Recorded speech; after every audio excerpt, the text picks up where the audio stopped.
Gusto nyo bang magkaroon ng steady supply ng sariwa at matipid na gulay guys para sa inyong mga lutuin? Ituturo ko sa inyo guys sa video na ito, kaya steady lang kayo dyan. At eto na guys, syempre ayun, mag-harvest tayo ng ating mga itinanim na gulay sa ating likod bahay.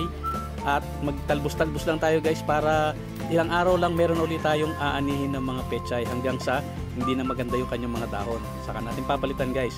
At ang plot na ito guys ay mayroong pinalalaki din tayo ng mga okra at kamatis guys. So makikita nyo guys ang kaganda ng ating dahon kahit panahon ng summer. Kaya tuturo ko sa inyo ang paano natin gagawin para magkaroon tayo ng ganito din steady at sariwang supply ng gulay. Yan guys. So luto na tayo. So ito na guys. Ito yung ating taniman sa likod bahay. Ito, meron diyang nakamix yan. Meron diyang kamatis at meron diyang okra na pinalalaki. At siningitan na natin guys yan ng mga pechay. Ito yung ating upland kangkong sa kabilang side ng ating plot. Nilagyan natin guys ng mga dahon ng saging sa ilalim. Pag malaki na sila, yung mga dahon para magkaroon siya ng moisture and magkaroon siya ng mga nutrients dyan na magpapalaki sa kanila guys. At ito, ang ginawa natin, hinati-hati natin yung lupa ng yung ating plot ng mga tiga 4 square meter guys. And ito, meron diyang pechay and meron diyang mustasa sa pinaghati natin. Pinaghalo na natin guys sa isang plot na ito kasi dyan natin ipinunla.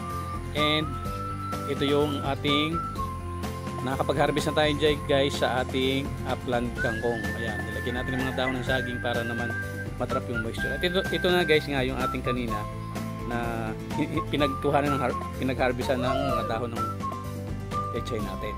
Pinapakita ko lang ulit sa inyo guys yung ating mga cover, yung kino-cover natin sa ilalim para mapanatili yung moisture and magkaroon dyan ng mga bulati guys at saka ilang insekto na kakain ng mga bubulok na dahon at magiging natural fertilizer niya para mapanatiling masigla at maganda yung dahon ng ating mga kangkong para patuloy tayo makakapag-harvest guys.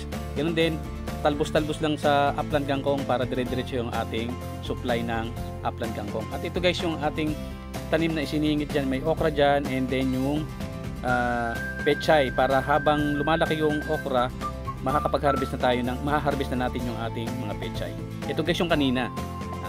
Patras yung ating pagbibideo para makita nyo talaga na itinanim natin yan guys yung ating mga gulay dyan. Ito yung bagong lipat ko lang guys na mustasa at pechay sa plot na ito. Ayan. At ito guys yung ating mga bata pa lang na sitaw pero meron na siyang mga pagbabalagan, paggagapangan. At later on ipapakita ko sa inyo guys yung pag mag-harvest na tayo ng bunga ng mga sitaw na yan na sa kasulukuyan ay namumulaklak na yan guys yung ating mga sitaw na yan. So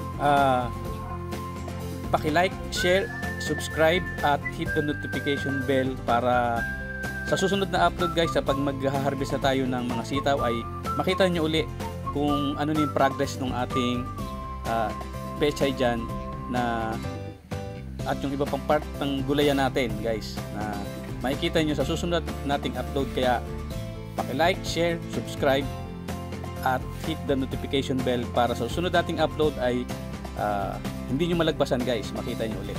At sa kasulukuyan kasi ay namumulaklak na ang ating mga